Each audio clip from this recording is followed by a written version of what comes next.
Look at high school football scores and highlights from across the valley with Mo Carter and Hannah Oliveto. This is First Down Friday night on WCBX. Sponsored by Northeast Alabama Community College and Bojangles' famous chicken and biscuits. Hello and welcome to the Week 1 edition of First Down Friday night. I'm Mo Carter. That's the lovely Hannah Oliveto. And Hannah, you remember what happened last year? Yeah, at this point last year, teams were not only battling it out against other teams, but also against the elements. Absolutely. And 1 year later, it's like deja vu because these teams across the valley had to do some of the same things thanks to the remnants of Hurricane Harvey. The games had to be played, so let's take you out to the action. We'll start off in Madison. Bob Jones hosting Austin. Now, of course, the Patriots looking to bounce back after a big fall last week against Central Phoenix City, but Asa Martin wasn't having any of that against the Bob Jones defense, picking up 20 yards right here for the Auburn commit. Later, they're down inside the 5, and Martin takes a direct snap, dives over the pile for a touchdown. Extra point was blocked. It's only 6-0 Black Bears. Now, on the next Bob Jones possession, they go 3 and out. They're forced to punt, but it's a fake. John Riley throwing it, but guess what? He's picked off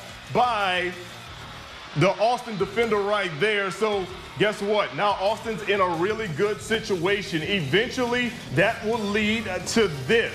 It's the backfield mate, Antonio Robinson. Watch him go untouched, 27 yards for a touchdown. Let's check out your final score as Austin was all over the Bob Jones Patriots tonight. They go on to win big by a final score of 41-14. It's rivalry week next week for both of these teams, Austin and Decatur, and James Clemens and Bob Jones. Looking forward to those matchups. All right, let's take you over to Milton Frank Stadium for the nightcap. It was Decatur against Huntsville. Remember, there were 3 games played at Milton Frank Stadium today. This was the third one. Early on, it's Decatur, the Red Raiders, getting things going. Trent Duper stepping back to pass, and he's going deep. And guess what, Hannah? He's got a man. There he is. Right. 65 yards later, that is Grayson Veramir going in for the touchdown. Red Raiders go on top, 7-0. But back come the Huntsville Panthers.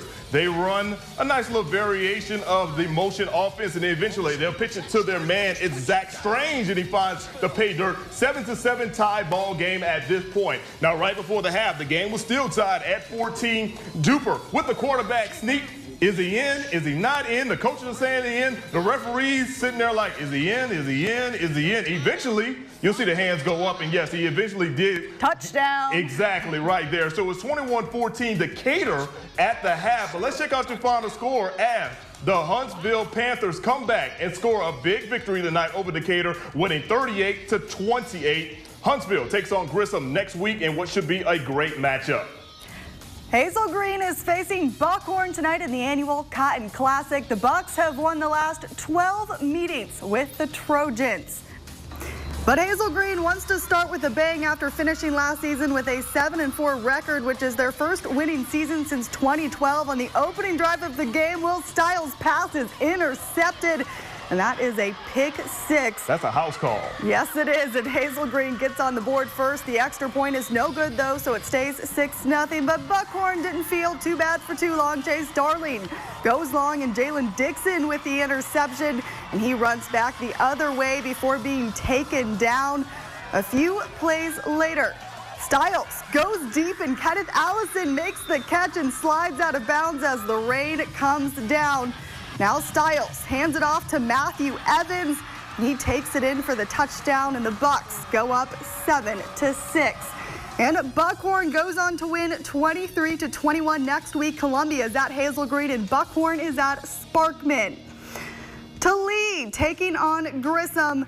The Tigers snapped a 20-game losing streak last week, so they are now 2-39 in the last 3 seasons. And that other win, Mo, was over Lee in 2014 in the first. Oh, the irony. In the first, Grissom is in dangerous territory. Caleb Peak gives it to Mel Dantzler, but he's taken down by Lee, and they get the safety to go up 2-0. Not long after, Noah Watkins goes long, and Kamiri Artis makes the catch and takes it in for the touchdown to widen the Generals' lead. To the second, Grissom trying to make something happen, but the snap is fumbled, and Jalen Humphrey picks it up and takes it to the house. Later, things get worse for the Tigers. Peak's pass is picked off here by Curtis Irvin Brooks. He takes it a few yards before being taken down. Lee trying to turn it into points, going for it on 4th down here, but Grissom is able to stop Watkins before he can get anywhere. Now Grissom made a late run, but Lee held him off to win 24-22 in overtime. Next week, Lee hosts Russellville and Grissom is at Huntsville. All right, everyone. Of course, we are on social media. Hit me up, Mo Carter, WZDX, and Hannah, WZDX. If you say something nice and fun, we might give you a shout out right here on the air. Now, we got to take a quick break, but when we return, we'll see which school was chosen for our Spirit of the Week segment, and we've got more high school football coming your way. Stay with us. We'll be right back.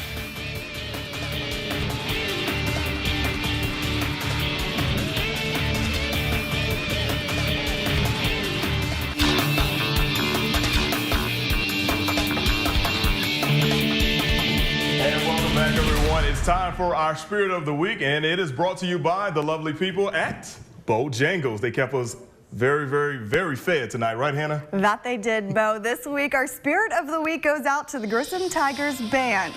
Now the band performing in rainy weather today at Milton Frank Stadium. There's about 200 kids in Grissom's band. Of course, all the songs they were performing today were from the opera Carmen. They're getting ready to head north to a Tennessee Invitational. Last year, they won the Muscle Shoals Invitation that featured 32 bands. Congrats to the Grissom High Marching Band for being our Spirit of the Week. Madison County is opening up the season tonight against Etowah. The Tigers are entering their 2nd season under head coach Scott Sharp. Last year, they finished 6-5 and made it to the first round of the playoffs. And this year, they expect to advance further in the second. The Tigers are up 21-8, and they recover their kick. Ethan Miller falls on the ball, but Etowah holds them out of the end zone. Madison County going for it here on 4th down. Austin Mills' pass is incomplete as Matthew Flint just can't get his hands on the wet ball. Later, the Blue Devils back to punt, but the ball goes high. Eric Edge tries to pick it up, but he's running for his life. He really is. He's taken down on the 20. But Madison County is held out of the end zone, and once again, Robert Henshaw comes in, and the field goal is good. Tigers go into halftime up 24-8, and Madison County goes on to win 24-8. Next week, Madison County travels to Hatton. To Randolph hosting New Hope tonight. The Raiders lost to Brewer in week 0, and the Indians got blown out by Westminster Christian. So they are both looking for their first win. On the opening kickoff, Samuel Kimmel catches the ball and sheds a few tackles there before racing down the sideline to put the Raiders on the board first. I'm not sure if he's that fast, but it still looked good on TV. Exactly. That's all that matters. New Hope gets the ball, but they can't muster much. They're forced to punt, and Randolph Special Teams gets a hand on the punt, and they recover it in the end zone for another touchdown. The Indians would get the ball back again, but go 3 and out before punter Seth Burke fumbles, and LaVon Fletcher there laying the big hit. Robert Hammett recovers the loose ball. A few plays later, the Raiders would give the rock here to David Vest, and he did the rest. And Randolph goes up 19-0 in the first quarter, and they go on to win 52-12. New Hope host Brindley Mountain next week, and Randolph host Westminster Christian. Man, who says that special teams don't make a difference? That was a perfect example to show you how special teams makes a difference in a ball game. Now, the remnants of Hurricane Harvey caused schools like James Clemens to reschedule their week 1 matchup. The Jets and Gardendale did not want to play the contest on Saturday, so Friday at 11 a.m. was the only time that they could agree on. So let's take you out to Milton Frank Stadium for game 1 of the day, and it was a wet and rainy morning over at the stadium. Of course, those conditions can cause a mishap. Michael Crowder of Gardendale mishandles the snap. There's a scramble for the ball. Eventually, Xavier McKnight comes out of the pile with the ball, and the Jets are in business. Let's move to the second now. James Clemens on the drive. Devon Atkinson taking the handoff. He fakes out the cameraman for just a second. Eventually scampers 25 yards for a touchdown. 10-0 Jets on top. Now later in the second, Gardendale, they've got the ball following a James Clemens turnover. Yeah, there was a lot of turnovers in the first half, everyone. As Crowder steps back to pass and he finds his man, William Howell, and Howell is taking it to the house. That cuts the Jets lead down to 10-7. In the second half, let's go to the second half now. Remember how I talked about the turnovers? Well, we got some more turnovers coming up. I hate to just be the bearer of bad news, but here comes one right now. Jackson Reese rolls out, and he's picked off by Jonah White. However, that didn't lead to anything. Let's check out the final score from a very wet and rainy game. James Clemens goes on to win by a final score of 26-14. Turnovers playing a major part in this contest. Next week, James Clemens got the Madison Bowl against Bob Jones. We have to take a quick break. When we return, we'll check in with a pair of Tennessee Valley coaches who are also brothers. That's coming up next. Stay with us.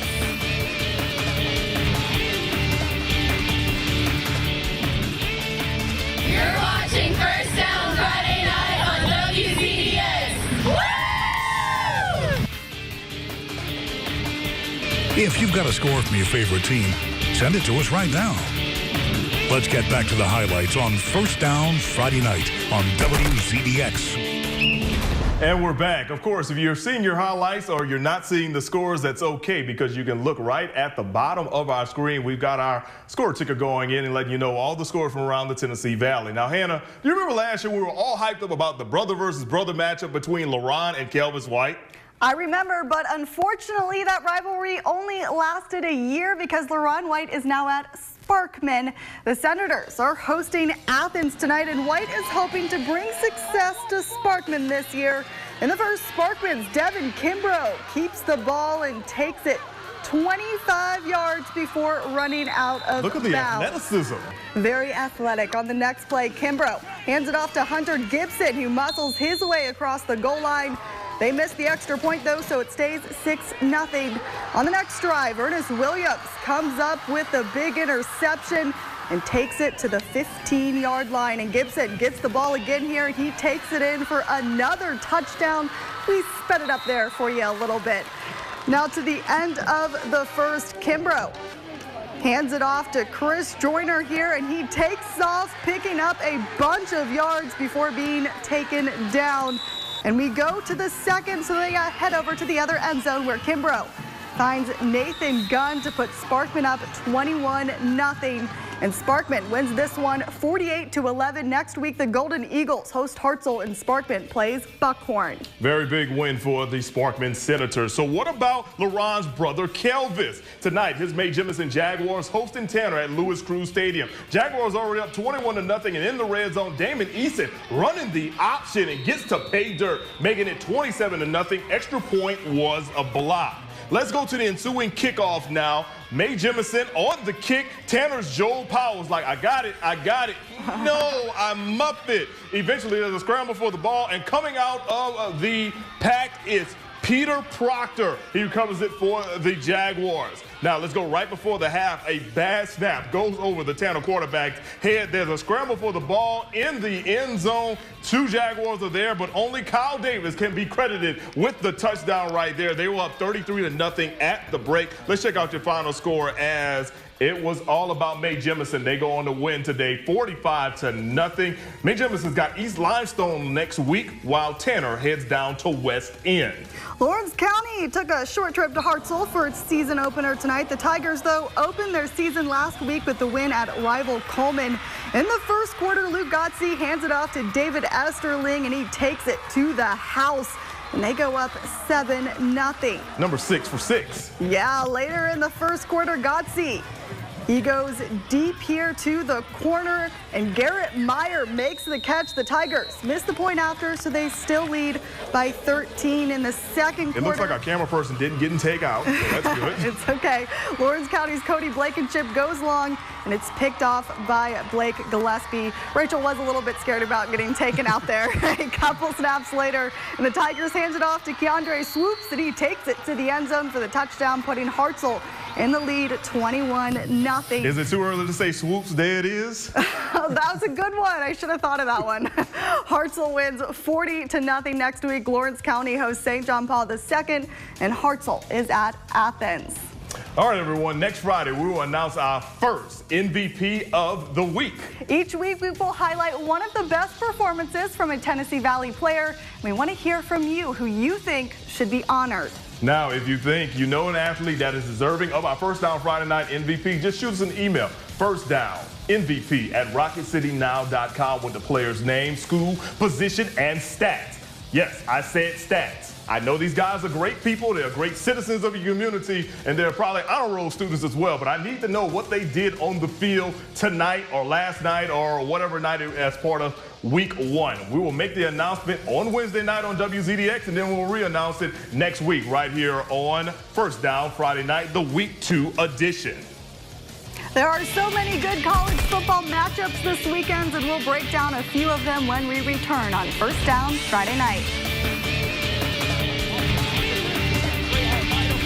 All the scores and all the highlights. Now, back to First Down Friday night on WZDX. Welcome back. It's time to switch it up and get to some college action, Mo. Absolutely. The UNA Lions finally getting their season opener going tonight thanks to Hurricane Harvey. The game was moved from last night thanks to all that weather. We'll pick things up in Brawley Stadium early on. The Lions strike first. Blake Hawkins finds his man Dre Hall, and watch him show us that he has been in the weight room as he gets pushed into the end zone for a 20-yard touchdown. The Lions go up 7-0. Let's go to the third quarter now. Same score. Christophe Martinez for Texas A&M Commerce coming through with a 30-yard field goal that makes it 7-3. They would add another field goal and get a safety, so they're on top 8-7 late in the game on UNA. But UNA has a chance to win it. Chandler Carrera's 55-yard attempt is blocked. Texas A&M Commerce would kneel down 3 times, and they will go on to actually knock off UNA in the season opening matchup of top 10 teams in Division II by a final score of 8-7. We'll try to hear from Coach Chris Willis on tomorrow. The Alabama Crimson Tide will face their biggest opening day challenge in the Saban era when they face Florida State tomorrow. Unlike a lot of season openers, these two teams are pretty evenly matched. Both teams will rely on their dynamic dual-threat quarterbacks, and they also boast dominant defenses. This game is being called one of the biggest opening games in college football history. We don't have to wait much longer to find out if it lives up to the build-up. Both teams are ready to go. If you're here at Florida State playing in these games, you're going to be in hype games. You're going to play in big games. Every year we play Clemson, Miami, Florida, Louisville, whoever we played, what conference, what big bowl we play Michigan. I mean, national championship games. That's part of being at Florida State. There's probably more hype because you've had longer to talk about it. I think each player knows that the player he's playing against is a really good player, and he's going to know his number too. And I think that's what makes it a great challenge and a great opportunity, for our team. Tomorrow on the Plains, Auburn hosts Georgia Southern. Now, the Golden Eagles, they're not a team that Auburn should look past in any way. In the past 5 years, here's what they've done. They beat Florida. They took Georgia to overtime and had a second-half lead against Ole Miss just last year. Preparing for the Golden Eagles is always tricky because they run a triple option from the spread attack, so adjustments will have to be made quick and early on Saturday. We've got to be prepared in all 3 phases to be able to adjust. You work the whole off season on plans in all 3 phases, and then you've got to figure it out in the first quarter. So that'll be a challenge for us with that. But overall, we're glad game week's here, and I'm ready to see our team get out there on the field Saturday and see what the 2017 Auburn Tigers look like. Alabama A&M head coach James Spady has spent a lot of time talking about how good his team is this year, and we'll get to see what he's talking about tomorrow when the Bulldogs face UAB. Not only does A&M think they can compete in tomorrow's game, but they expect to come out on top and put a damper on the Blazers' return to football. We don't want to be somebody's whipping boy, for lack of a better term. And I mean, that's really what this is about. This is a party for them. And, our motivation is to spoil the party. And no disrespect to UAB. And they'll be ready to play football. And it's going to be our job to make sure that we spoil their good time. It'll be a big weekend of college football. You have all of your highlights right here on WZDX. Now, you're going to Atlanta, right? Yes, I'm very excited. I think obviously that's going to be a great game. It definitely will be a great game. Well, we're running out of time here on WZDX. If you missed most of the show, don't worry. We got it online, and you can check it out sometime tomorrow. For Hannah Alavita, I'm Mo Carter. Have a great weekend. We'll see you next week.